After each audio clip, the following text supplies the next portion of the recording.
నమస్తే welcome to దిక్సూచి. గత 21 ఏళ్లుగా మన తెలుగు రాష్ట్రాల నుంచి 6000 మందికి పైగా డాక్టర్లుగా ఎంపికైన ఏకైక యూనివర్సిటీ ఐహెచ్ఎస్ఎం.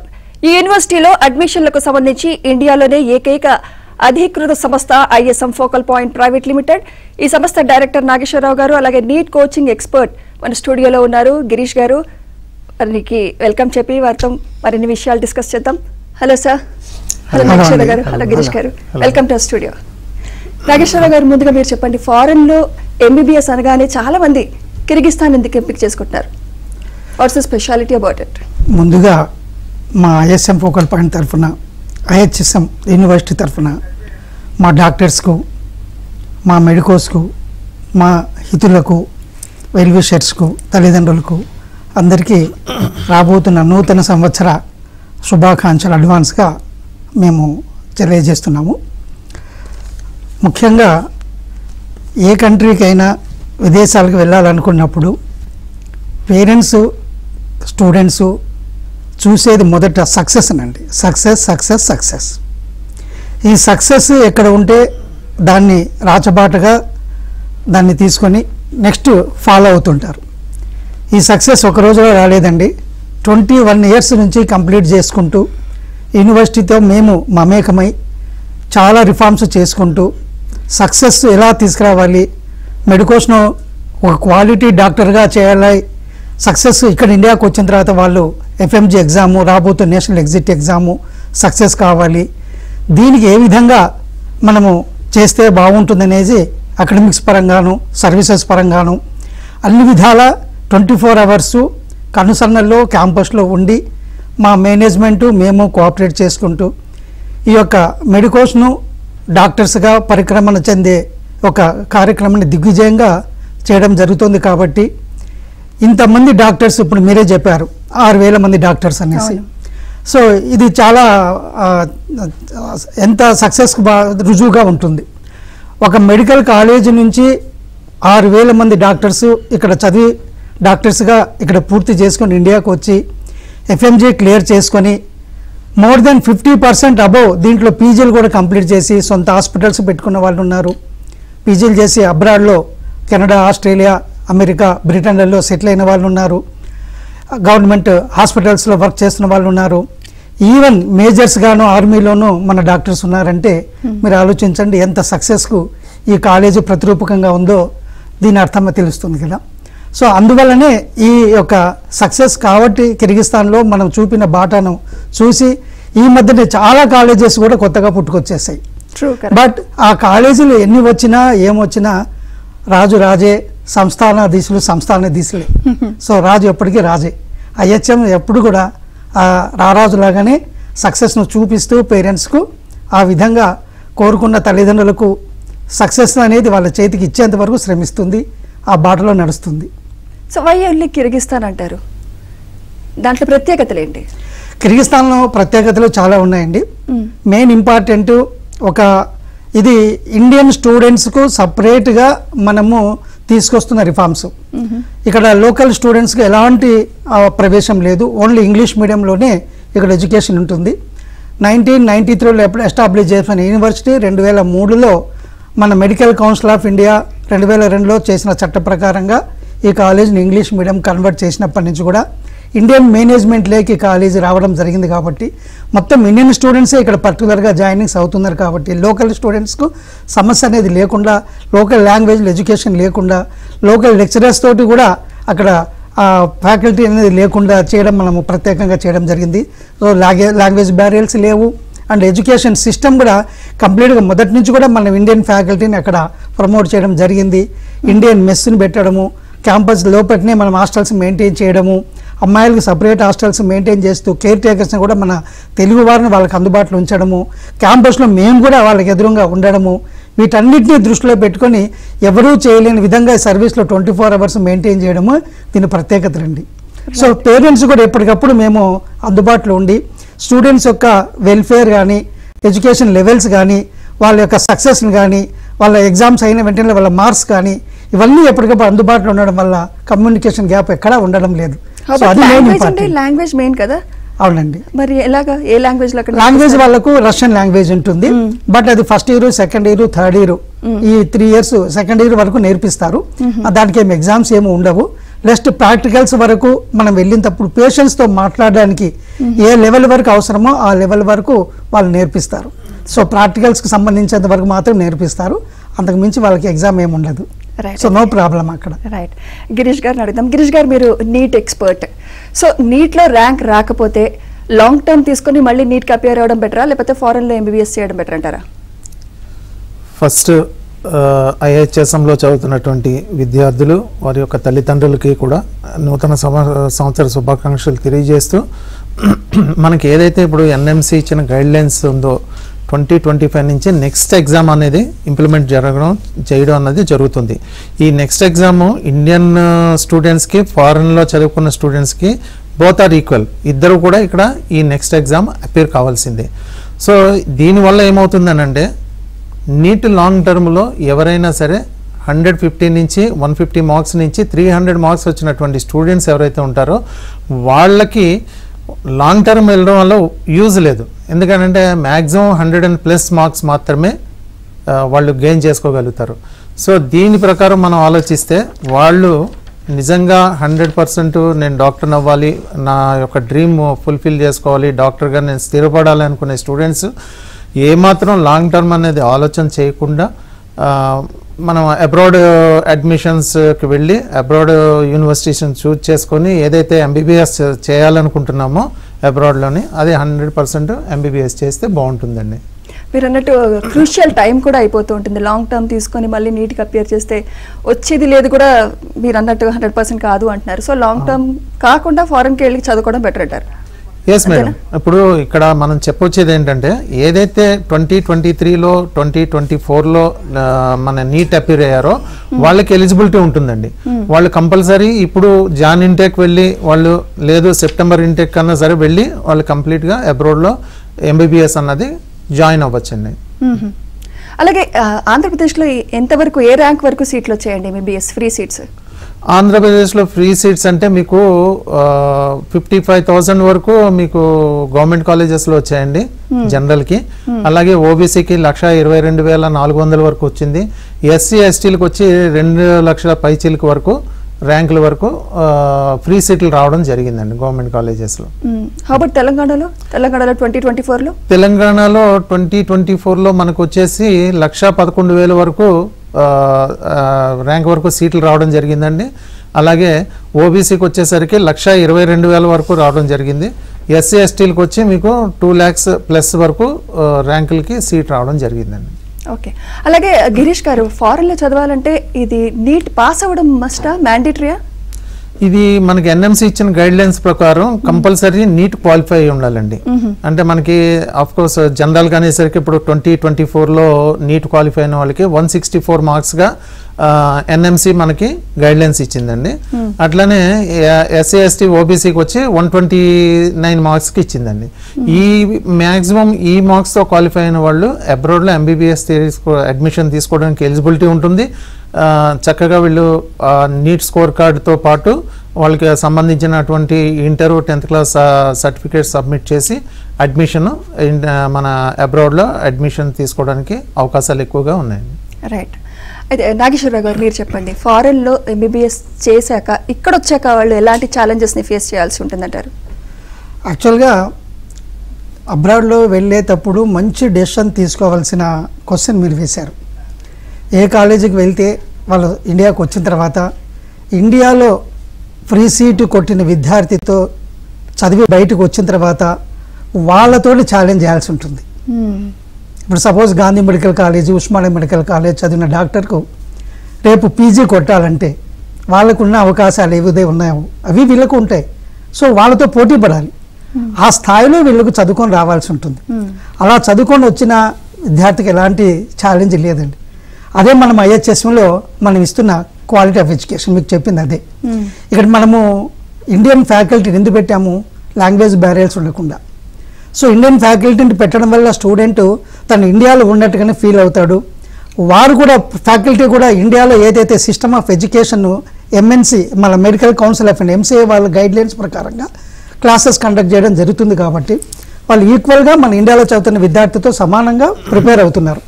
అందుకని మా ఫ్యాకల్టీ కూడా ఎవ్రీ సిస్టమ్ వైజ్గా అంటే మనకు 19 సబ్జెక్ట్స్ ఉన్నాయండి.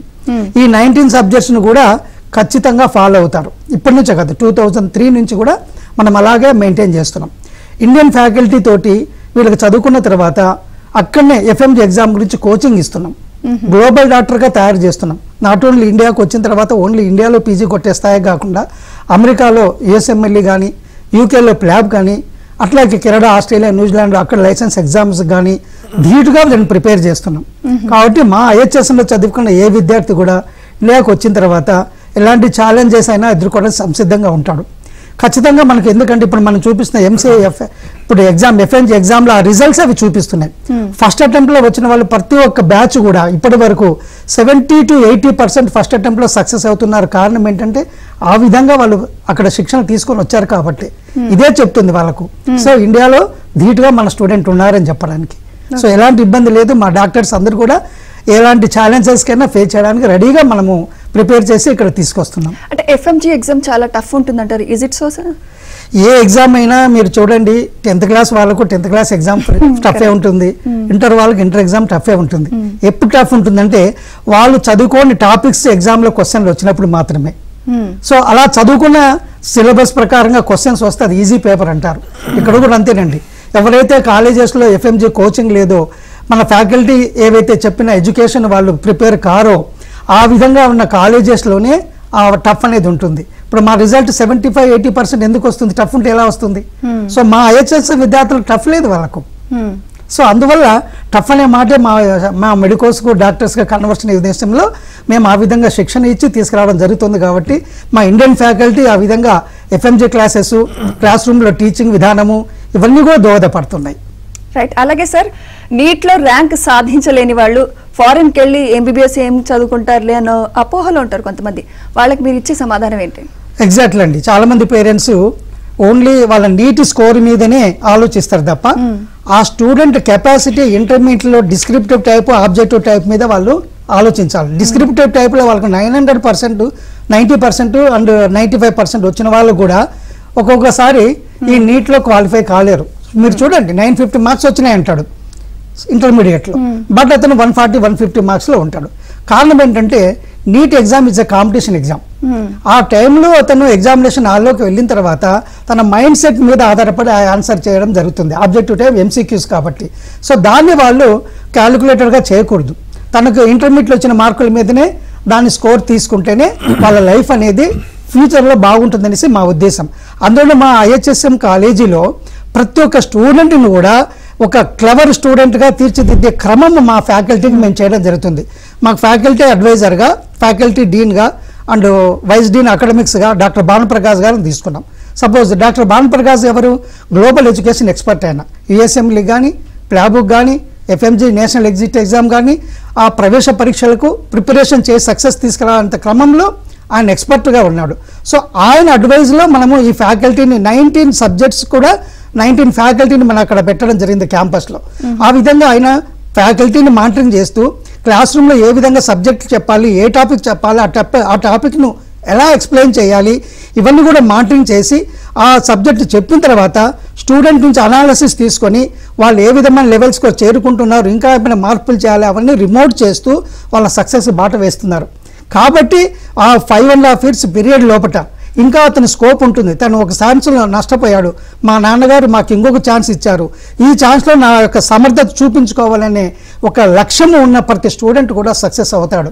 సో నీట్లో మార్కులు రానంత మాత్రాన, అంటే క్వాలిఫై అయినంత మాత్రాన, ఇక్కడ ఫ్రీ సీట్ లేనంత మాత్రాన ఇంకా అతను ఇక్కడ MBBS పనికిరాలని మాత్రం తల్లిదండ్రులు అనుకోకూడదండి. దానికి రుజువులే మా దగ్గర ఇప్పుడు నేను చెప్పిన 75-80% సక్సెస్ రేటు. ఇక్కడ నుంచి ఇక్కడ సీటు సంపాదించిన వారే కదా ఇప్పుడు మా దగ్గరకు వచ్చింది. సో దానికి రుజువులు అనమాట. సో మీరు ఒకవేళ మా దగ్గర రీచ్ అవుతా తల్లిదండ్రులకు మీ ఇంటి పక్కన, మీ ఊర్లోనో, మీ మండలంలోనో ప్రతి ఊర్లో మా డాక్టర్స్ ఉన్నారు. మా డాక్టర్స్ మీరు సంప్రదించవచ్చు, మా మెడికోస్ను సంప్రదించవచ్చు, వాళ్ళ తల్లిదండ్రులను సంప్రదించవచ్చు. సో వీటన్నిటికీ రుజువులు మా ఆఫీస్ను అక్కడన్నా మా యొక్క కాంటాక్ట్ నెంబర్ను రీచ్ అవుతే వాళ్ళకు ఆ ఎడ్యుకేషన్కి సంబంధించిన డౌట్స్ అన్ని క్లారిఫై చేసి వాళ్ళ సక్సెస్కి మాకు దోహదపడడానికి అవకాశం ఇస్తే వాళ్ళని డాక్టర్ని చేసి ఇవ్వడానికి మేము ఎప్పుడూ ముందుంటాం. రైట్, అలాగే గిరీష్ గారు మీరు చెప్పండి. ఇప్పుడు చాలా మంది లాంగ్ టర్మ్ తీసుకుంటున్న వాళ్ళు ఉంటున్నారు. ఎంబీబీఎస్ లాంగ్ టర్మ్ లో ఉన్న వాళ్ళకి మీరు ఇచ్చే సజెషన్ ఏంటి? ఇప్పుడు మధ్యలో ఆపేసి ఫారెన్కి వెళ్తే బెటర్ అంటారా? అలా వెళ్తే కలిగే ప్రయోజనాలు ఏంటి?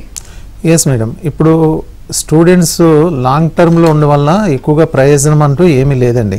ఎందుకనంటే వీళ్ళు లాంగ్ టర్మ్లో ఎంత కష్టపడినా కూడా 150 మార్క్స్ నుంచి 300 మార్క్స్ కలిగినటువంటి స్టూడెంట్స్ ఆ రేషియోలో చూస్తే ఎక్కువగా 100+ మార్క్స్ మాత్రమే గెయిన్ చేసుకోవడానికి ఛాన్సెస్ ఉన్నాయండి.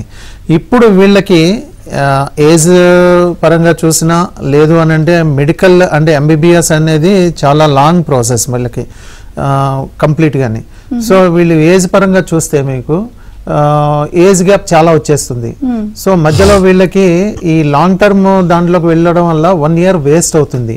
సో తర్వాత మళ్ళా వీళ్ళు లాంగ్ టర్మ్ అపీర్ అయ్యేసరికి నీట్ అపీర్ అయ్యేసరికి లాంగ్ టర్మ్ తీసుకొని ఫ్రెషర్స్ మళ్ళీ వచ్చి చేరుతారు. సో వీళ్ళకి అందరు కూడా కాంపిటీషన్ వచ్చేసరికి వీళ్ళు ఆ ఏజ్ గ్యాప్ వచ్చేసరికి మళ్ళీ అక్కడికి వెళ్ళి కోపప్ అవ్వడం కూడా కష్టం అవుతుంది. సో దాని మీద నా అడ్వైజ్ ఏంటంటే ఇప్పుడు ఉన్న పరిస్థితుల్లో కూడా జాన్ ఇంటెక్ జరుగుతుంది. ఎంబీబీఎస్ అబ్రాడ్ అడ్మిషన్స్ జాన్ ఇంటెక్లో తీసుకుని వెళ్ళొచ్చు. లాంగ్ టర్మ్ మధ్యలో వచ్చేసినంత మాత్రాన ఏమీ ఇబ్బంది లేదు. రావడం వల్ల ప్రయోజనం ఉంటుంది తప్పితే వాళ్ళ ఏమి నష్టపోయేది అయితే ఏం లేదండి. ఎందుకంటే 2024లో ఏదైతే వీళ్ళు నీట్ క్వాలిఫై అయ్యారో ఆ స్కోర్ కార్డు ప్రామాణికంగా యూనివర్సిటీస్ తర్వాత ఎన్ఎంసీ కూడా తీసుకుంటాయి. సో కనుక ఎక్కడా కూడా వీళ్ళు ఇబ్బంది పడాల్సిన పరిస్థితి అయితే కాదు మేడం. రైట్, అలాగే ఫారెన్లో ఎంబీబీఎస్ చేస్తున్న విద్యార్థుల విషయంలో ఎన్ఎంసీ గైడ్ లైన్స్ ఏ విధంగా ఉన్నాయి? నేషనల్ మెడికల్ కమిషన్ రూల్స్ ఏ విధంగా ఉన్నాయి? మీరు చెప్తారా? ఓకే నాగేశ్వరరావు గారు మీరు చెప్పండి. ఫారెన్లో ఎంబీబీఎస్ చేసే విద్యార్థులకు ఎన్ఎంసీ గైడ్ లైన్స్ ఇప్పుడు 2021 నవంబర్ 18 నాడు గెజెట్ ఇష్యూ చేశారు. ఇంతకుముందు మనకు మెడికల్ కౌన్సిల్ ఆఫ్ ఇండియా ఉండేది, దాన్ని ఇప్పుడు నేషనల్ మెడికల్ కౌన్సిల్గా మార్పు చేయడం జరిగింది. వీళ్ళు వచ్చిన తర్వాత చాలా ఎడ్యుకేషన్ క్వాలిటీ తీసుకురావాలనే ఉద్దేశంతో ఇండియాలో కానీ అబ్రాడ్లో కానీ డాక్టర్స్ను సమాజానికి ఇవ్వడంలో క్వాలిటీ డాక్టర్స్ని ఇవ్వాలనే ఉద్దేశంతో ఇప్పుడు ఆ చాలా మార్పులు చేశారు. సో దానిలో భాగంగా ఇప్పుడు 2021లో గెజెట్ ప్రకారంగా ప్రతి ఒక్క కాలేజీ ఇండియాలో కానీ అబ్రాడ్లో కానీ ఏదైతే సిస్టమ్ ఉందో డ్యూరేషన్ ఆఫ్ పీరియడ్ ఉందో ఆ విధంగానే 5.5 years కోర్స్ ఉండాలి. అంటే మనకు 54 months ఎడ్యుకేషను అంటే 4.5 years, దీని తర్వాత 12 months ఇంటర్న్షిప్ చేయాలి. ఇది ఖచ్చితంగా అంటే 66 months మెయింటైన్ చేయాలి. అలా చేయని పక్షంలో ఆ ఎడ్యుకేషన్ చేసి కంప్లీట్ చేసి వచ్చింది ఆ విద్యార్థులకు ఇక్కడ ఎఫ్ఎంజీ ఎగ్జామ్ కానీ నేషనల్ ఎగ్జిట్ ఎగ్జామ్ కానీ ప్రవేశంలో అర్హత ఉండదు. సో అంతేకాకుండా ఇండియాలో ఏ విధమైన సబ్జెక్ట్స్ ఉన్నాయో మన 19 సబ్జెక్ట్స్ వాటిని మ్యాండేటరీగా యూనివర్సిటీ వెబ్సైట్లో చూసుకొని మనం ప్రవేశం తీసుకోవాలి. ఆ సబ్జెక్ట్స్ లేకపోతే కూడా వీళ్ళకి అలౌడ్ కాదు. అంతేకాకుండా క్లినికల్స్ కూడా అదేవిధంగా మన ఇండియాలో విధంగానే క్లినికల్స్లో కూడా ఒక ఎక్స్పీరియన్స్ ఉండాలి. ఇవన్నిటితో పాటు స్టూడెంట్ కూడా 12 months కంపల్సరీ ఇంటర్న్షిప్ ఆ కంట్రీలో అదే కాలేజీల తరఫున అతను 12 months ఇంటర్న్షిప్ చేయాలి. చేసిన తర్వాత ఆ కంట్రీలో ఉద్యోగం చేసే లోకల్కి ఏ విధమైన లైసెన్స్ ఉంటుందో ఆ విధంగా లైసెన్స్ కూడా తీసుకొని రావాల్సి ఉంటుంది. ఇప్పుడు మా ఐహెచ్ఎస్ఎంలో వీటన్నిటికి సంబంధించిన రూల్స్ రెగ్యులేషన్స్ను కూడా పర్మిషన్ తీసుకోవడం జరిగింది. అక్కడ ఉన్న ఇండియన్ ఎంబసీ వాళ్ళు కూడా మనకు ధృవీకరించారు.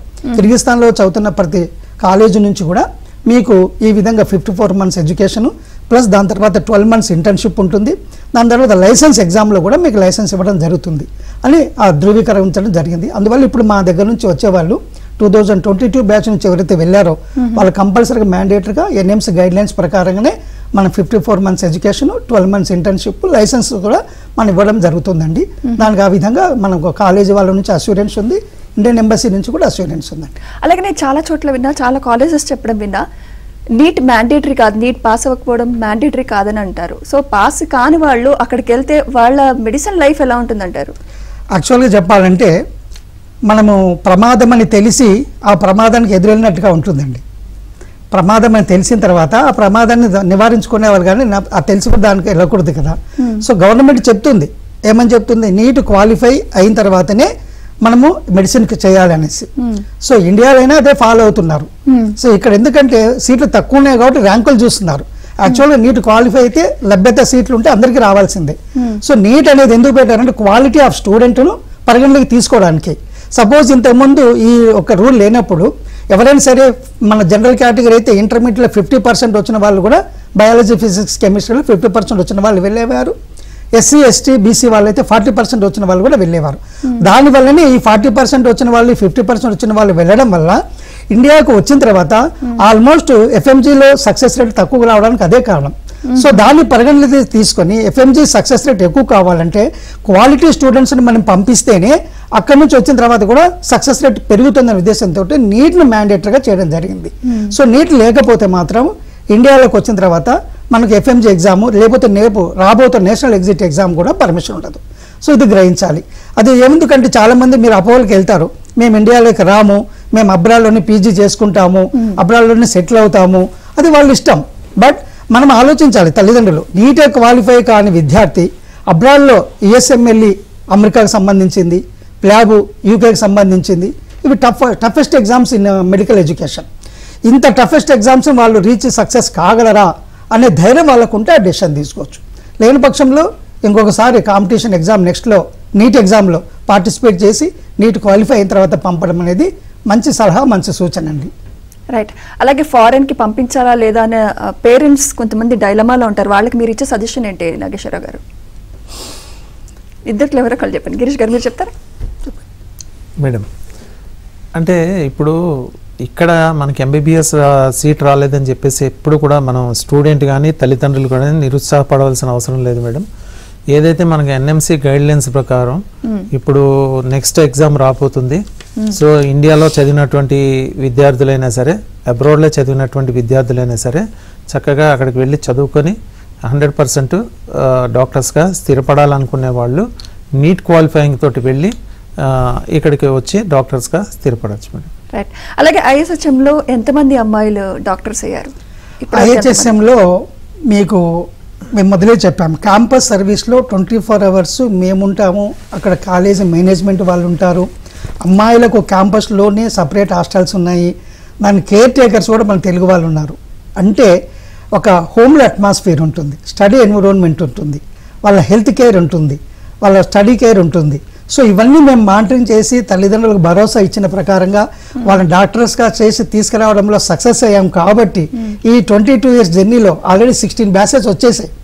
ఈ 16 batchesలో నియర్లీ 60% అమ్మాయిలే ఉన్నారండి. 60% to 65% అమ్మాయిలే ఉన్నారు. ఇప్పుడు జాయిన్ అయ్యి ఇప్పుడు 2-3 ఏళ్ళకించి కూడా మా డేటాలో చూస్తే 60 to 65% అమ్మాయిలు ఉన్నారు. ఎక్కువ ఎందుకంటే మెడికల్ ఎడ్యుకేషన్ అంటే గైనకాలజీకి ఎక్కువ ప్రిఫరెన్స్ ఇస్తారు. సో దాంట్లో అమ్మాయిలకి ఎక్కువ ఇంట్రెస్ట్ ఉంటుంది. సో అదొకటి మేము ఇస్తున్న భరోసా, మా క్యాంపస్లో మేము ఇస్తున్న భరోసా, మేము చూపిస్తున్న ఒక రిప్రజెంటేషన్, మేము చూపిస్తున్న ప్రకారంగా అక్కడ జరుగుతుండడము, ఇవన్నీ బూస్టప్ అవుతున్నాయి. సో కాబట్టి మాకు సక్సెస్కు దోహదపడుతుంది. కాబట్టి మా సర్వీసెస్, మా ఎడ్యుకేషను, అకాడమిక్స్, అమ్మాయిలకు మేము చూపిస్తున్న భరోసా మా తల్లిదండ్రులకు భరోసా ఇవ్వడంతో ఎక్కువ అడ్మిషన్లు అవుతున్నాయండి. అలాగే సేఫ్టీ పరంగా ఎంతవరకు సేఫ్ కిర్గిస్తాన్? సో కిర్గిస్తాను సేఫ్టీ అని చెప్పడానికి మా జర్నీనే దృష్టాంతం అండి. ఒక కన్సల్టెంట్ ఎప్పుడు కూడా సేఫ్టీ లేకపోతే ఇన్ని సంవత్సరాలు 22 years కంటిన్యూ ఆ కంట్రీకి పంపడు, ఆ కాలేజీకి పంపడు. అది భరోసా. ఎందుకంటే ఆ కనెక్టివిటీ ఎన్నుకుంటుందంటే భరోసా కాలేజీ ఇవ్వడము ప్లస్ కంట్రీ ఇవ్వడము. అక్కడ ఏంటంటే ladies dominating country Kyrgyzstan. Ladies పరంగా చాలా కఠినమైన చట్టాలు ఉన్నాయి. సో ఎవరు ఎలాంటి రిస్క్ తీసుకోరు అక్కడ. అందువల్ల ఏంటంటే అమ్మాయిలకు చాలా ప్రత్యేకమైన చట్టాలు ఉండడం ఒకటి, పాపులేషన్ కూడా అమ్మాయిలు ఎక్కడ ఉండడం ఒకటి. మా జర్నీలో మేము ఎక్కడ కూడా ఎటువంటి ఇబ్బందులు కలగకుండా పిల్లలను ఆ విధంగా తీసుకురావడంలో దృష్టాంతం ఉంది. కాబట్టి ప్యూర్లీ 100% అమ్మాయిలకు సెక్యూరిటీ ఉంది. కాబట్టి మేము హ్యాపీగా జర్నీ చేస్తున్నాము, సక్సెస్ తీసుకొస్తున్నాము. అందువల్ల తల్లిదండ్రులకు అమ్మాయిల భరోసా ఉంది కాబట్టి అంతమంది జాయిన్ అవుతున్నారు. సో సేఫ్, కంప్లీట్లీ సేఫ్ అంటారు. ఎగ్జాక్ట్లీ. రైట్. అలాగే ఒక స్టూడెంట్కి ఒక సబ్జెక్ట్ మీద ఇంట్రెస్ట్ రావాలి అంటే faculty plays a crucial role, చాలా ఇంపార్టెంట్ రోల్ ఫ్యాకల్టీ. సో ఐఎస్హెచ్ఎంలో ఎలాంటి ఫ్యాకల్టీ ఉంది? ఐహెచ్ఎస్ఎంలో ఒక బెస్ట్ ఫ్యాకల్టీ ఉందని చెప్పడానికే నేను ఇప్పటి నుంచి ఇంతవరకు మీకు చెప్తున్న విషయాలు ఎన్నోసార్లు చెప్పాను. దీనికి మొదటి నుంచి కూడా మేము ఎఫ్ఎంజీ ఎగ్జామ్ మీదనే మేము దృష్టాంతం పెట్టాం. ఇక్కడికి వచ్చినాక సక్సెస్ మీదే దృష్టి పెట్టాం. అంటే మీరు ఎలా సెలెక్ట్ చేస్తారు ఫ్యాకల్టీ? ఎస్ అదే చెప్పబోతున్నాం. సో మేము దృష్టాంతం పెట్టాం. మా మేనేజ్మెంట్ ఆ స్కిల్స్, ఎందుకంటే యూనివర్సిటీలో టాప్ మోస్ట్ మేనేజ్మెంట్ ఉంది అక్కడ. యూనివర్సిటీ వైస్ డీన్ గారు డాక్టర్ పనిభూషణ్, ఆయన కూడా ఫారెన్లో ఎంబీబీ చేసిన క్యాండిడేట్ మెడికోని అక్కడ. సో అతను కూడా ఒకప్పుడు రష్యాలో చదువుకొని మనకు కిర్గిస్తాన్లో పీజీ చేసిన డాక్టర్ అతను. సో అంత మేనేజ్మెంట్లో అతను ఉండడంతో అతని సహకారంతో మంచి అకాడమిక్స్ ఇస్తేనే మంచి రిజల్ట్ వస్తుంది, అవుట్పుట్ వస్తుంది అనే ఉద్దేశం మొదటి నుంచి మేము తీసుకొని మేము 2003 నుంచి జాయిన్ అయిన తర్వాత ఫస్ట్ బ్యాచ్ 2008లో వస్తుందని 2005 నుంచే మేము FMG ఎగ్జామ్ మీద కాన్సన్ట్రేట్ చేసాం. సో ఫస్ట్ ఫైనల్ ఇయర్ వాళ్ళకు 2005 నుంచి మేము 8కి వస్తున్న బ్యాచ్కు మేము ప్రిపరేషన్ మొదలు పెట్టాం. సక్సెస్ రేట్ చూసాం. మళ్ళీ థర్డ్ ఇయర్ నుంచి మొదలు పెట్టాం. ఇక ఆ విధంగా సక్సెస్ ఎంత ఎక్కువ వస్తుంటే అంత మంచిగా మనము ఫ్యాకల్టీని ఇన్పుట్ చేయడం జరుగుతుంది.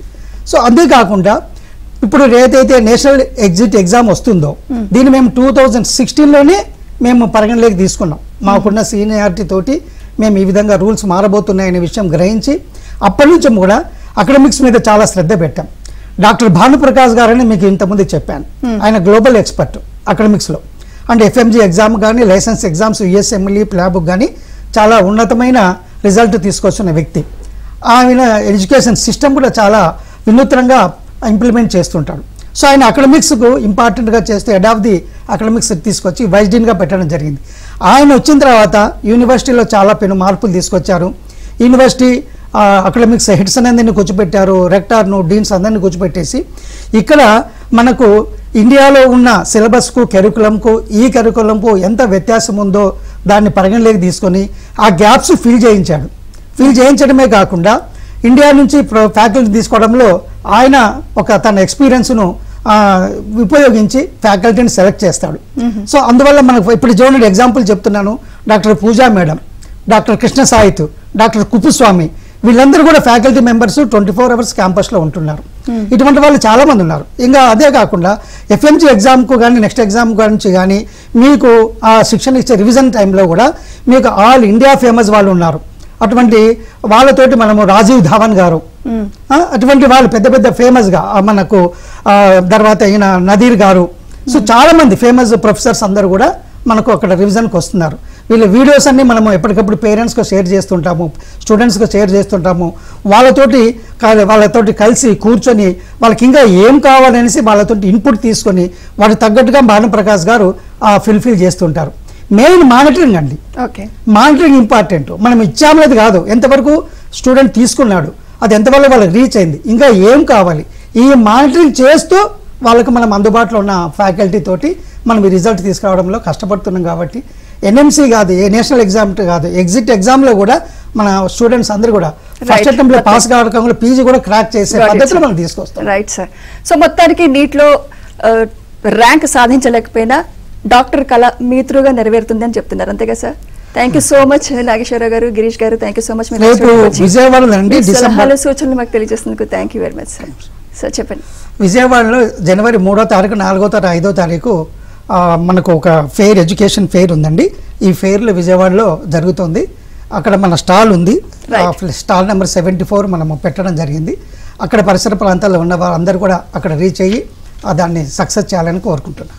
Thank you so much sir. Thank you. ఇది ఇవాల్టి